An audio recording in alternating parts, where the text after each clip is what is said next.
مولانا بحر العلوم ہمیں دو سفارشیوں کا بتانے کے بعد، یعنی اپنی سفارش کے بارے میں بتانے کے بعد اور امت کے صالحین کی سفارش کا بتانے کے بعد، اب اس صالح شیخ یا پیر کی خصوصیت بتاتے ہیں اور لکھتے ہیں۔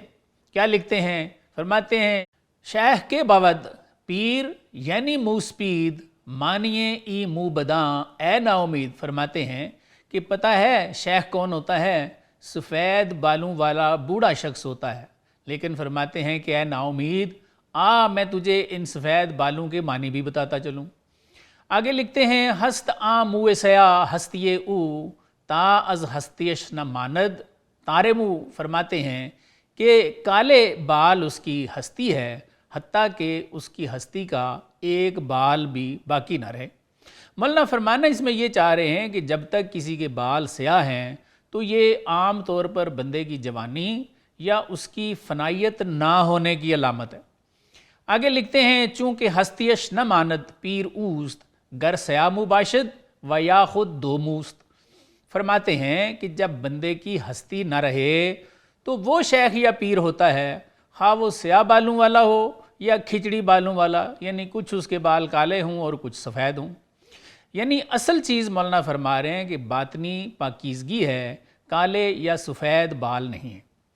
آگے لکھتے ہیں عیسیٰ اندر مہد بردارد نفیر کہ جوان نہ گشتہ ماں شیخم و پیر۔ یعنی فرماتے ہیں کہ عیسیٰ علیہ السلام نے تو گہوارے میں ہی اعلان کر دیا تھا کہ ہم جوان ہوئے بغیر ہی شیخ اور پیر ہیں۔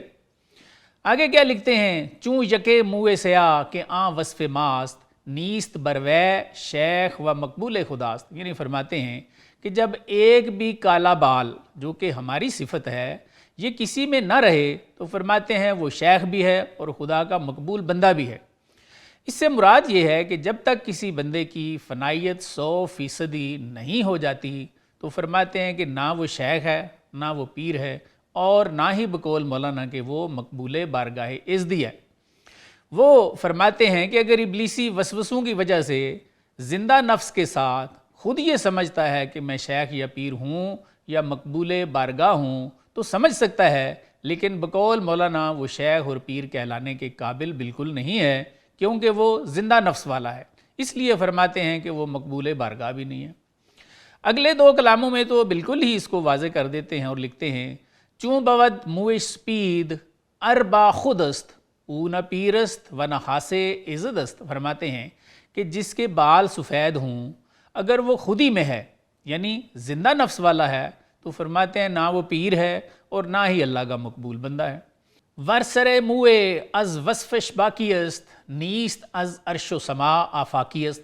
یعنی فرماتے ہیں کہ اگر اس کا بال برابر نفسی وصف بھی باقی ہے تو فرماتے ہیں وہ آسمانی اور عرشی نہیں ہے، دنیا دار ہے، زمینی ہے۔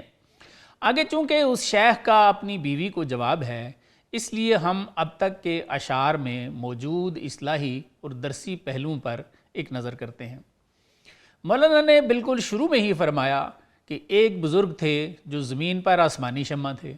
یہ ان بزرگوں کی نعمت شرع صدر کی طرف اشارہ ہے، اور اگلے اشعار میں اس شیخ کے صاحب نعمت ہونے کا اشارہ اور بھی واضح ہو جاتا ہے جب مولانا فرماتے ہیں کہ وہ بزرگ ایسے ہی جنت کی طرف بلانے والے تھے جیسے نبی اپنی امت میں ہوتے ہیں۔ مولانا نے اس کو حدیث لکھا ہے، بعض لوگ اسے حدیث نہیں بلکہ کسی کا قول کہتے ہیں، تاہم یہ بات تو قرآن کی سورہ النساء آیت 69 سے ثابت ہے کہ انعمت علیہم میں چوتھے نمبر پر صالحین ہی ہیں، اور وہ انبیاء کی طرح یقیناً صاحب نعمت بھی ہیں اور نبیوں والا کام یعنی تبلیغ بھی کرتے ہیں۔ آگے پھر مولانا نے اس کو بھی حدیث شریف لکھا ہے کہ حضور صلی اللہ علیہ وآلہ وسلم نے ارشاد فرمایا کہ قیامت کے دن میں مجرموں کو روتا ہوا نہیں چھوڑوں گا، ان کی شفاعت کروں گا، اور ساتھ ہی فرمایا کہ میری امت کے صالحین کو بھی میری سفارش کی ضرورت نہیں ہوگی بلکہ وہ خود سفارش کریں گے، اور فرمایا ان کی سفارش نافذ حکم کی طرح چلے گی۔ پھر مولانا اس صالح یا شیخ امت کی تفصیل میں فرماتے ہیں کہ امت میں اس کی کیا خصوصیت ہے۔ مولانا فرماتے ہیں کہ عام طور پہ لوگ شیخ یا پیر اس شخص کو کہتے ہیں جو بوڑھا ہے، سفید بالوں والا ہے، لیکن آپ فرماتے ہیں کہ اصل شیخ یا پیر وہ ہے جو فنا ہے۔ مزید فرماتے ہیں کہ اگر سفید بالوں والا شخص بھی اپنی خواہش نفس کے ساتھ ہے، اپنا تزکیہ نفس نہیں کر سکا، تو فرماتے ہیں وہ دنیا دار ہے، نہ وہ شیخ ہے، نہ وہ پیر ہے، اور نہ ہی وہ مقبول بارگاہ ہے۔ پھر اس کے برعکس فرماتے ہیں کہ اگر کوئی شخص اپنا تزکیہ نفس کر چکا ہے تو بے شک اس کے بال کالے ہیں، فرماتے ہیں وہی شیخ ہے، وہی پیر ہے، اور وہی مقبول بارگاہ ہے۔ ناظرین، اس بزرگ نے اپنی بیوی کو اولاد کے مرنے پر نہ رونے کا سبب کیا بتایا، اس کو ہم جانیں گے ایک چھوٹے سے وقفے کے بعد۔ جی ناظرین، ساتھ رہنے کا شکریہ۔ چلتے ہیں اس بزرگ کے جواب کی طرف جو اس نے اپنی بیوی کو اپنے لڑکوں کی موت پر نہ رونے کے بارے میں دیا۔ اس کا ٹائٹل ہے عذر گفتن شیخ بہر ناگورستن بر مرگ فرزندہ۔ مولانا لکھتے ہیں، شیخ گفت اورا مپندار اے رفیق کہ ندارم رحم و مہر و دل شفیق، یعنی اس بزرگ نے کہا کہ اے میری رفیق حیات، یہ گمان نہ کر کہ میں رحم، محبت اور شفقت رکھنے والا دل نہیں رکھتا۔ برہما کفار مارا رحمت است گرچہ جانے جملہ کافر نعمت است۔ اس بزرگ نے کہا کہ مجھے تو منکروں پر بھی رحم آتا ہے اگرچہ اکثریت کی جانیں ہماری نعمت کی منکر ہیں۔ برسگانم رحمت و بخشائش است کہ چرا از سنگ ہاشاں مالش است۔ بزرگ نے مزید فرمایا کہ مجھے تو کتوں پر بھی رحم آتا ہے کہ ان کی پتھروں سے کیوں مار پیٹ ہوتی ہے۔ آ سگے کہ می گزد گویم دعا کہ ازیں خود وار رہانش اے خدا۔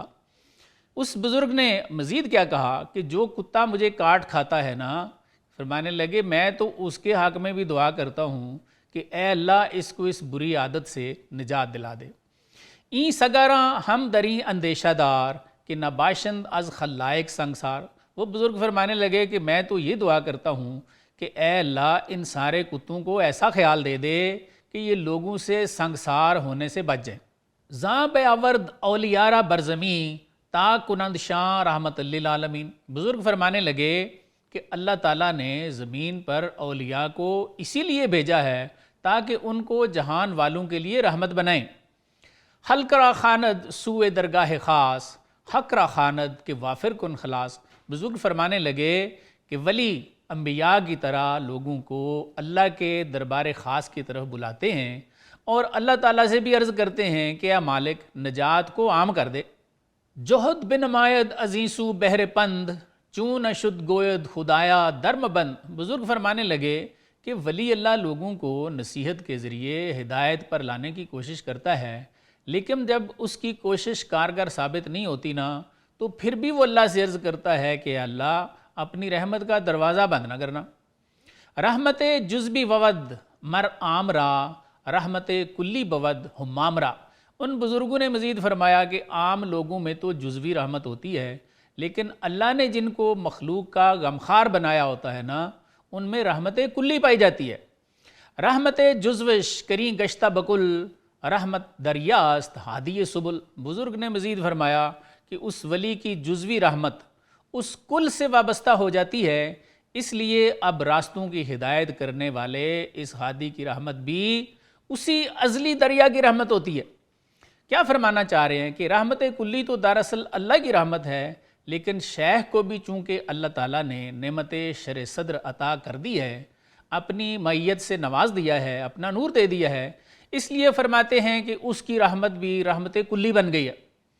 اب مولانا ہمیں نصیحت فرماتے ہیں، رحمت جزوی بکل پیوستہ شو رحمت کل را تو ہادی بی ورو۔ مولانا فرماتے ہیں کہ اے انسان، تو جزوی رحمت ہے، تو جو رحمت کلی بن گیا ہے نا، اس کے ساتھ جڑ جا، اس رحمت کلی کو تو اپنا ہادی بنا لے اور اللہ کے راستے پر چل پڑ۔ آگے کیا لکھتے ہیں، آنکھ جزوست او نداند راہ بہر ہر غدیر را کند اشباہ بہر۔ یعنی فرماتے ہیں کہ جو بھی رحمت جزوی ہے، یعنی عام انسان ہے، فرماتے ہیں وہ اس ازلی نوری سمندر کا راستہ جانتا ہی نہیں ہے، اس لیے ہر چھپڑ یا جوہڑ کو بھی سمندر سمجھنا شروع ہو جاتا ہے۔ چون داند راہ یم راہ کے برد سوئے دریا خلق را چواں ورد۔ فرماتے ہیں وہ سمندر سے اسی صورت میں متصل ہو سکتا ہے جب وہ نہروں اور طغیانیوں کی طرح سمندر کی طرف بھاگنے والا ہو، یعنی جیسے ندی نالوں کا پانی طوفان بناتا ہوا کسی سمندر یا دریا میں تیزی سے جا گرتا ہے، جب تک کوئی عام انسان اسی تیزی کے ساتھ کسی ولی اللہ کی طرف جا کے اس سے پیوستہ نہ ہو جائے، مولانا فرماتے ہیں کہ وہ اس ازلی نوری سمندر سے کبھی متصل نہیں ہو سکتا۔ آسان الفاظ میں مولانا فرمانا یہ چاہ رہے ہیں کہ جو اولیاء کا منکر ہے وہ نور کے ازلی سمندر تک نہیں پہنچ سکتا۔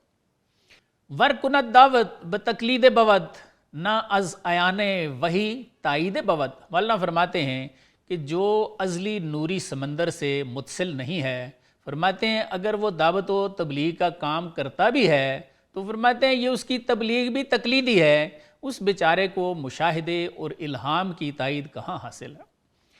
اب تک کے اشعار کا ایک سرسری سا جائزہ لیتے ہیں۔ جب بیوی نے اپنے ولی اللہ شوہر سے کہا کہ ہم اپنے بچوں کی وفات پر روتے ہیں لیکن تم نہیں روتے ہو، شاید تمہارے دل میں رحم ہی نہیں ہے، تو اس ولی کامل نے فرمایا کہ ایسا نہیں ہے، ہماری رحمت تو منکرین کے لیے بھی ہے جو ہماری نعمت کو مانتے ہی نہیں ہیں۔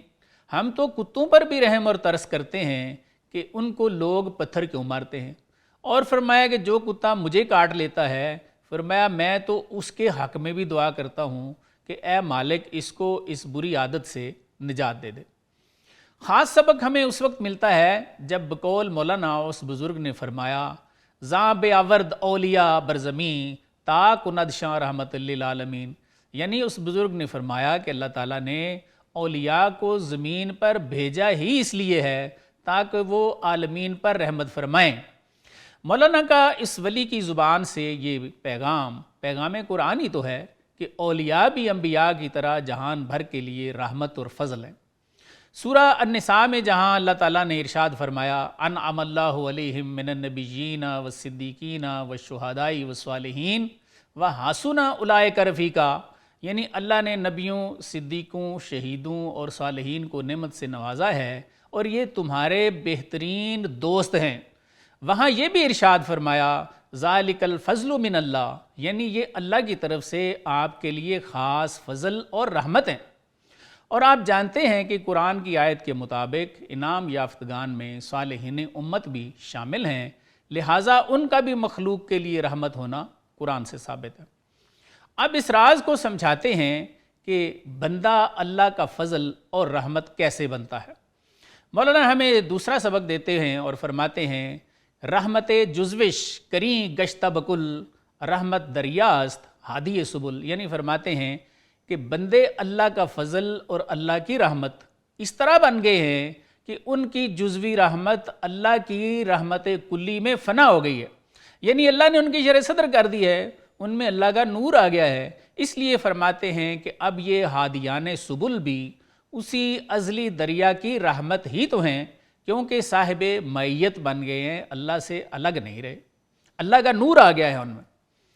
تیسرا سبق مولانا ہمیں اس وقت دیتے ہیں رحمت جزوی بکل پیوستہ شو رحمت کل را ہادی بیں ورو، یعنی فرماتے ہیں کہ اے جزوی رحمت والے عام انسان کسی ولی کی کلی رحمت سے پیوستہ ہو جا، اس رحمت کل کو تو ہادی جان اور اللہ کے راستے پہ چل پڑ۔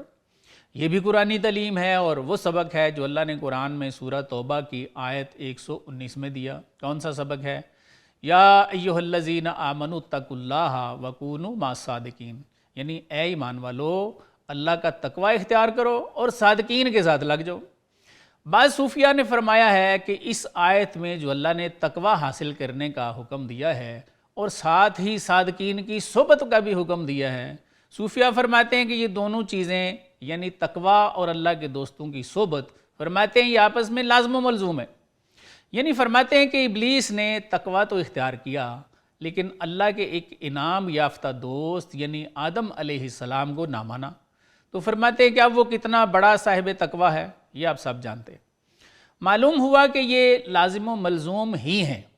چوتھا سبق مولانا ہمیں اس وقت دیتے ہیں جب آپ فرماتے ہیں تاکہ جزوست او نداند راہ بہر ہر غدیر را کند اشباہ بہر، یعنی فرماتے ہیں کہ عام آدمی جب تک کسی ولی اللہ کے ساتھ جسے مولانا معیت اور شرح صدر کی وجہ سے رحمت کلی فرماتے ہیں تعلق نہیں جوڑتا، فرماتے ہیں اس ازلی نوری سمندر کا راستہ ہی نہیں جانتا، اس لیے وہ ہر چھپڑ اور تالاب کو بھی فرماتے ہیں کہ سمندر سمجھنا شروع ہو جاتا۔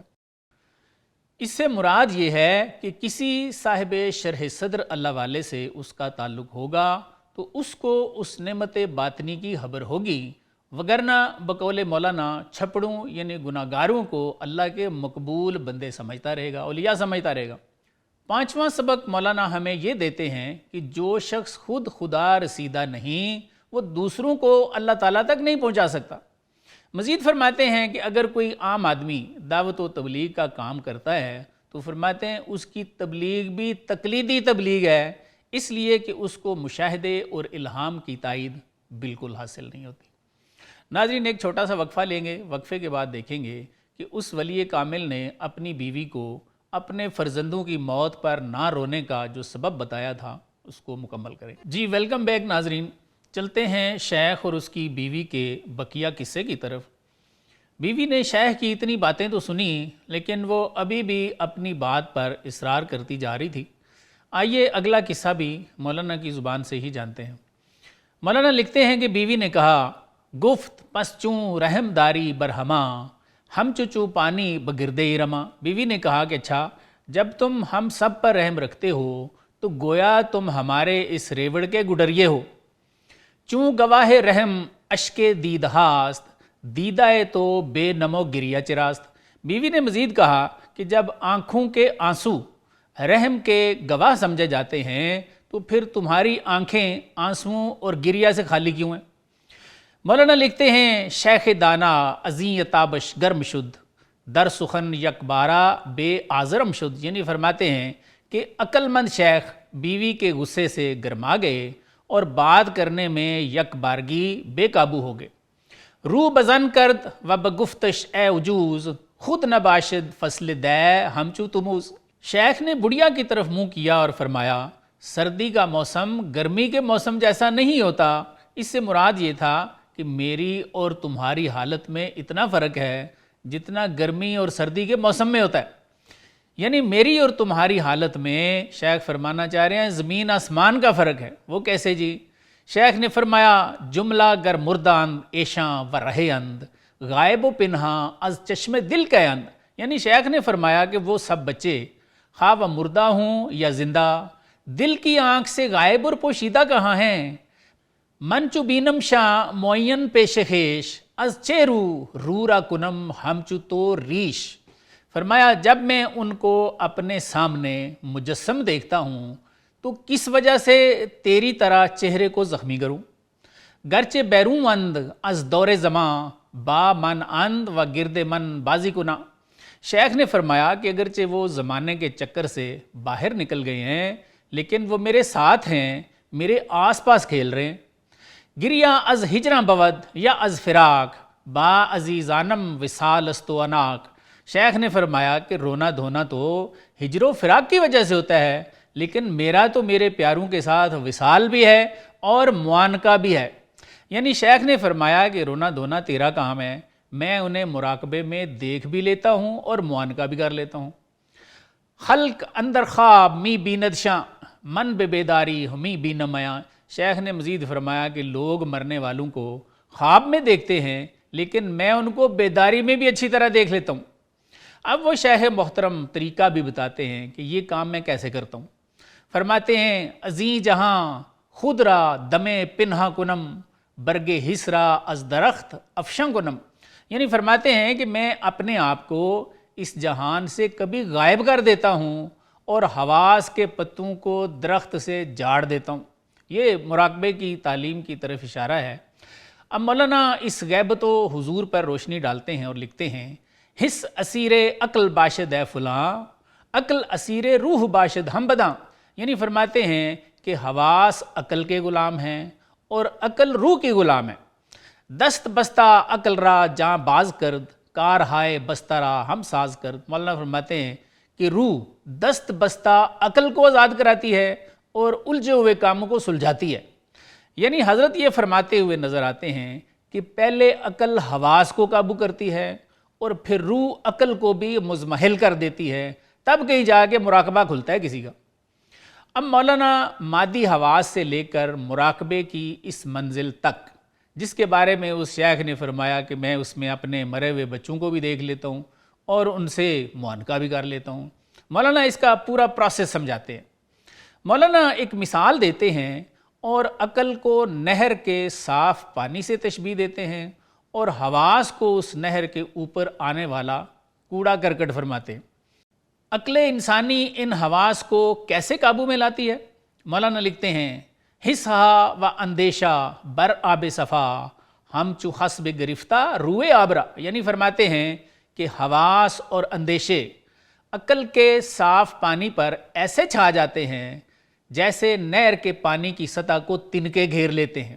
دستے عقل آن خس بیکسو می برد آب پیدا می شود پیش خرد، مولانا فرماتے ہیں کہ عقل کا ہاتھ اس کوڑے کرکٹ کو ایک طرف ہٹاتا ہے تو عقل کے سامنے پانی کھل جاتا ہے۔ چونکہ دستے عقل نہ کشاید خدا خس فزائد از ہوا بر آب ما، مولانا فرماتے ہیں کہ جب تک اللہ تعالیٰ عقل کے ہاتھ کو نہ کھولیں، فرماتے ہیں ہماری عقل کے پانی پر حواس اور اندیشوں کا کوڑا کرکٹ بڑھتا رہتا ہے۔ آبرا ہر دم کند پوشیدہ او آ ہوا خنداں و گریاں عقلے تو، مولانا فرماتے ہیں کہ ہمارے حواس اور اندیشے ہر وقت ہماری عقل کے پانی کو چھپائے رکھتے ہیں اور حواس کی ہوا مسکراتی ہے، تیری عقل روتی رہتی ہے۔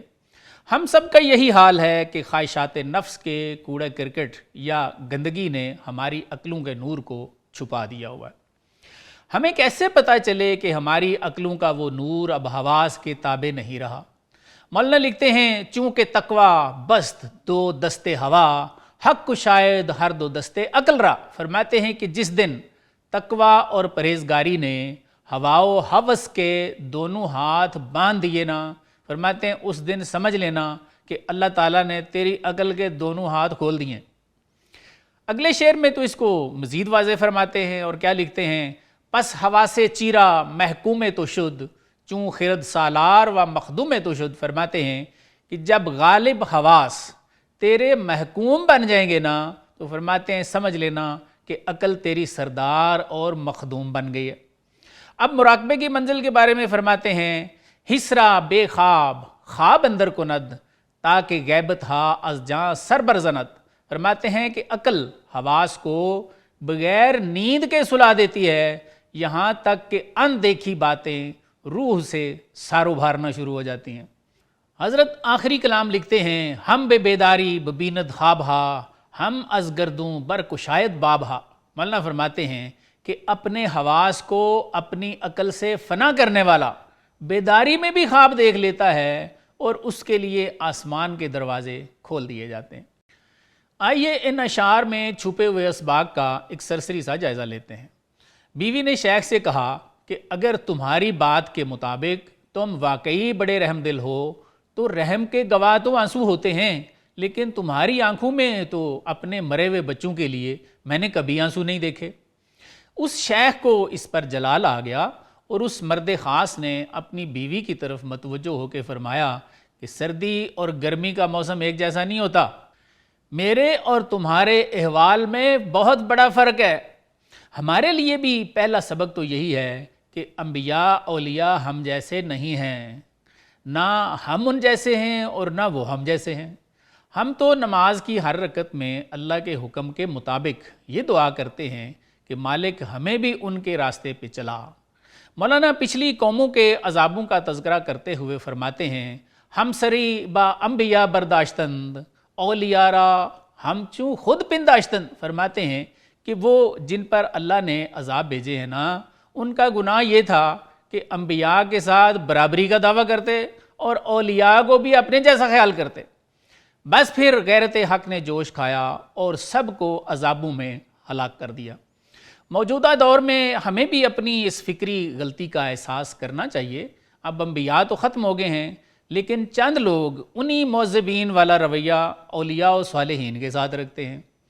کچھ لوگ انہیں اپنے جیسا سمجھتے ہیں اور کچھ ان کو کافر و مشرک قرار دیتے ہیں۔ سورہ النساء میں جہاں انعمت علیہم کا ذکر ہے، صالحین چوتھے نمبر پر ہیں۔ اگر یہ ہم جیسے ہیں یا معاذ اللہ کافر و مشرک ہیں تو کیا اللہ ہمیں نماز میں کافروں اور مشرکوں کے راستے پہ چلنے کی دعا کا حکم دے رہے ہیں؟ اور پھر ہم سب نماز کی ہر رکعت میں یہ دعا کرتے بھی ہیں، لیکن جیسے ہی نماز سے فارغ ہوتے ہیں تو ہم میں سے کچھ نہ تو اولیاء و صالحین کو مانتے ہیں اور نہ ہی جو ان کو مانتے ہیں ان کو مسلمان سمجھتے ہیں۔ دوسرا سبق ہمیں اس شیخ کی زبان سے اس وقت ملتا ہے جب اس نے اپنی بیوی سے فرمایا کہ میرے وہ بچے جو مر چکے ہیں وہ میری آنکھوں سے غائب نہیں ہیں، بلکہ وہ میرے سامنے کھیل رہے ہیں، میں ان سے معانقہ بھی کر لیتا ہوں۔ یہ مراقبے کی بات ہے۔ روح مر روحی کا راز ہے، اللہ کا نور ہے، ظاہری آنکھ سے تو اسے دیکھا ہی نہیں جا سکتا۔ جہاں تک مراقبے کا تعلق ہے تو ہمارے صوفیاء اس سلسلے میں بخاری شریف میں موجود حضرت ابو ہریرہ رضی اللہ عنہ کی ایک روایت، جسے حدیث احسان کے نام سے بھی یاد کرتے ہیں، سے استدلال کرتے ہیں کہ حضور صلی اللہ علیہ وآلہ وسلم نے ارشاد فرمایا کہ اللہ کی عبادت ایسے کرو کہ تم اسے دیکھ رہے ہو، یا ایسے کہ وہ تمہیں دیکھ رہا ہے۔ اب ہم ظاہری آنکھوں سے تو اللہ کو نہیں دیکھ سکتے، لیکن یہاں پر ہمارے بعض صوفیاء لفظ اللہ کو دیکھتے رہنے کی مشق کی تعلیم دیتے ہیں، کیونکہ وہ لفظ اللہ کو اسم با مسمہ کہتے ہیں۔ حضرت سلطان باہو رحمۃ اللہ علیہ اسے تصور اسم اللہ ذات کہتے ہیں، اور آپ نے اس پر بہت کچھ لکھ رکھا ہے۔ بعض حضور صلی اللہ علیہ وآلہ وسلم کے ناموں کو دیکھتے رہنے کی مشق کی تعلیم دیتے ہیں، کیونکہ بقول صوفیاء حضور صلی اللہ علیہ وآلہ وسلم کا ہر اسم مبارک بھی اسم با مسمہ ہے۔ میں اس کو تھوڑا سا اور واضح کر دیتا ہوں کہ یہ اسم با مسمہ سے کیا مراد ہے۔ بقول صوفیاء اس سے مراد یہ ہے کہ اللہ کے ناموں میں اللہ کا نور موجود ہے، اور حضور صلی اللہ علیہ وآلہ وسلم کے ناموں میں حضور صلی اللہ علیہ وآلہ وسلم کا نور موجود ہے۔ چونکہ سرکار دو عالم صلی اللہ علیہ وآلہ وسلم صاحب علم نشرہ ہیں، صاحب شرح صدر ہیں، اس لیے بعض صوفیاء اصحاب شرح صدر اولیاء کے مراقبے کی بھی تعلیم دیتے ہیں، اور اس کی وجہ وہ یہ فرماتے ہیں کہ وہ بھی فنا ہیں، اور بعض اسے تصور شیخ کے نام سے بھی یاد کرتے ہیں۔ بعض صوفیاء خانہ کعبہ کے تصور کی تعلیم دیتے ہیں، بعض نے مزار نبوی صلی اللہ علیہ وآلہ وسلم کے مراقبے کی تعلیم بھی دی ہے، بعض کچھ آیات کے مراقبے کی بھی تعلیم دیتے ہیں۔ صوفیاء یہ تعلیم اس لیے دیتے ہیں کیونکہ بقول ان کے اس سے خیال میں یکسوئی پیدا ہوتی ہے، اور ان تمام مراقبات کی یکسوئی سے وہ فرماتے ہیں کہ حضور مع الحق حاصل ہوتا ہے۔ میں نے مشہور مراقبات اور ان سے منسوب حدیث شریف آپ کی خدمت میں پیش کر دی ہے، آپ ان کو صحیح مانتے ہیں یا نہیں یہ سارے فیصلے آپ کے اپنے ہیں۔ تاہم بقول صوفیاء اس مراقبے میں ان پر عالم روحانیت کھل جاتا ہے، جیسا کہ اس شیخ کے قصے میں ہے کہ اس نے اپنی بیوی سے فرمایا کہ میں اپنے بچوں کو مراقبے میں دیکھتا رہتا ہوں، اس لیے نہیں روتا۔ تیسرا ایک خاص راز جسے مولانا ہمارے لیے اشکار فرماتے ہیں، وہ اس مراقبے تک پہنچنے کا پروسیس ہے۔ بقول مولانا ہمارے حواس عقل کے تابع ہیں اور عقل روح کے تابع ہے۔